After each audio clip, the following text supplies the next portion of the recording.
Chers amis de YouTube, préparez vos pichets, préparez vos chopes, ou alors un petit café ou un petit thé chaud. Parce qu'aujourd'hui, j'ai de grandes nouvelles pour vous. Mon premier roman, qui porte le titre d'Héraclès, la saga mythologique, est enfin sorti. Et avant d'aller checker tous les liens que j'ai mis en description et par lesquels vous pouvez vous le procurer, je vais vous faire une petite présentation. Tout est dans le titre. J'ai écrit une histoire sur le héros mythologique Héraclès. Et au lieu de simplement reprendre ce que les sources nous racontent au sujet d'Héraclès et de son existence, j'ai décidé d'apporter ma pierre à l'édifice et travailler un petit peu avec les interstices de la littérature.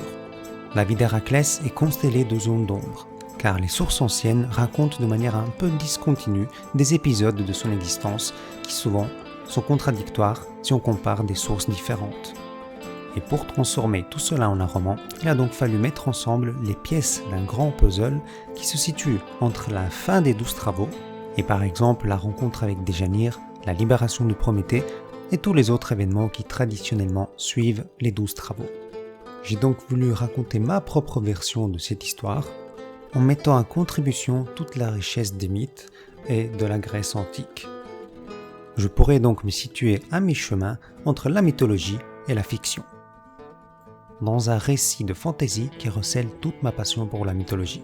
Au final, ce n'est pas un roman très long, il fait environ 180 pages pour la version brochée, et j'ai voulu rendre le tout plus explosif avec des séquences d'action allaitantes et un traitement des personnages en profondeur.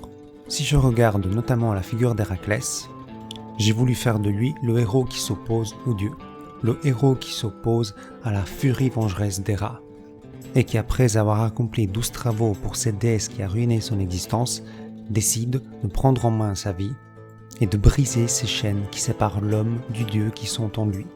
Si c'est donc le genre de roman qui vous intéresse, n'hésitez pas à vous le procurer, et sachez qu'il y a d'autres romans à venir parce que je suis un grand passionné de l'écriture. En ce qui concerne les détails techniques, j'ai préféré opter pour un prix assez bas. C'est 2,69€ pour la version e-book, que vous pouvez vous procurer sur tous les smartphones, tous les PC, tous les iOS. Vu que l'application Amazon Kindle est disponible sur tous ces dispositifs, il suffit de checker le store des applications pour la trouver, et si vous avez un compte Amazon, il va automatiquement se lier à cette application. Et en ce qui concerne la version brochée, le prix oscille entre 7 et 7,30€, suivant le store sur lequel vous l'achetez. C'est 7,28€ sur Amazon France, car il faut compter les frais d'impression et le livre est imprimé à la demande.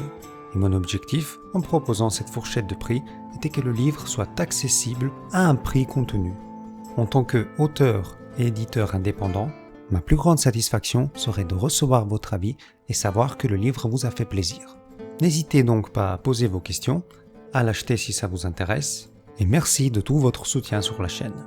Une fois que nous aurons atteint ensemble les 100 abonnés, je vais proposer un concours pour gagner le livre dans sa version brochée. N'hésitez donc pas à vous abonner si ce n'est pas déjà fait. Pour conclure, je vous propose de lire un petit extrait du livre ensemble. Une fois arrivés au port d'Athènes, Héraclès et Iolaos constatèrent qu'ils grouillaient de navires marchands. Beaucoup de choix donc, mais aussi plus de chances de tomber sur des contrebandiers, chose qu'ils voulaient à tout prix éviter. Le risque était de contrer des inimitiés et rallonger inutilement leur voyage.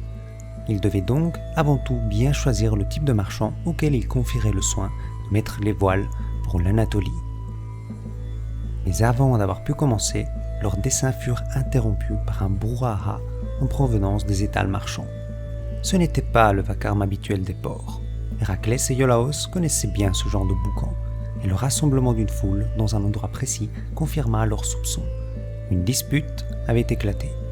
Les deux amis se frayèrent un chemin à travers les gens, et nul ne s'opposa à leur avancée.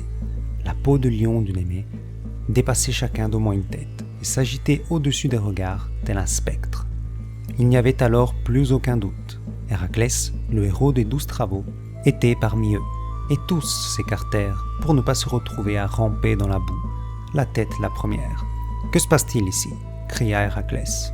« Une femme » répondit un marchand dans la foule. « Une femme » murmura Iolaos à son compagnon. « Oui, regarde !» Une femme au milieu de la dispute. La foule rassemblée encerclait un groupe de marins. Héraclès y vit une femme, entourée de silhouettes hostiles.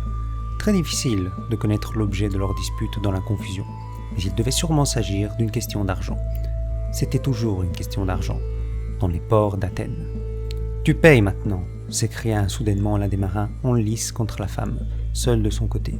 « Tu peux toujours rêver !» riposta celle-ci. En écoutant les gens de la foule discuter, Héraclès put enfin dresser un tableau général de la situation. La femme devait de l'argent aux marins qui l'avaient laissé naviguer sur leur bateau jusqu'à Athènes. De son côté, elle prétendait ne rien avoir à payer, car la traversée avait été pénible, retardant l'arrivée bien plus que prévu. « Vous me faites perdre mon temps, dit-elle. » Et solutions commençant à manquer, les marins se concertèrent et décidèrent qu'il était temps d'abandonner la voie diplomatique.